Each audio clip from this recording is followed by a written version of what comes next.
Hi mga karagkarag, welcome back to my vlog. Isang magandang umaga sa inyong lahat mula dito sa Lasak City. At ito na nga mga karagkarag, ang inaabangan ko rin na sagot mula kay Alexi Brooks, ang pambato ng Iloilo City sa Miss Universe Philippines 2024, na kung saan na issue yung diba, pagkukumpara sa kanya ni Suzy, kay Suzy bitaw dahil sa kanyang sa kanyang buhok, sa kanyang hitsura, at sa kanyang pa-styling ala Suzy nga. At marami din mga fans ang nagsabi din na hindi sumusuporta kay Alexi, na hindi magwawagi si Alexi dahil nga napikat nga daw yung beauty ni Alexi Brooks kay Suzy. So yun yung nila, mga hanas at banat nila. So sa araw na to mga karagkarag, nakita ko tong video na to na kung saan sinagot ni Alexi Brooks yung mga binatong sa kanya bitaw pa issue tungkol nga sa pagkahawig niya kay Suzy. So panoorin na pakinggan natin kung paano ito nilinaw ni Alexi Brooks mga karagkarag. Let's watch.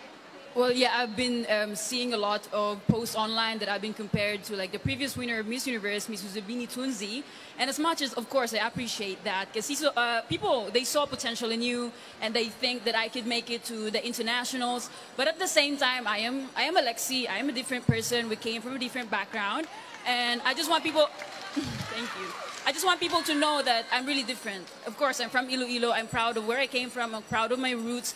And when it comes to preparation, my team, we've been preparing for this for the whole long time. Even the people of Leon, they're very excited. And right now, together with the Iloilo City and everyone from the team, I'm excited. I'm actually willing to work more than my best. And anything as long for the honor and pride of Iloilo, I'm willing to give it all.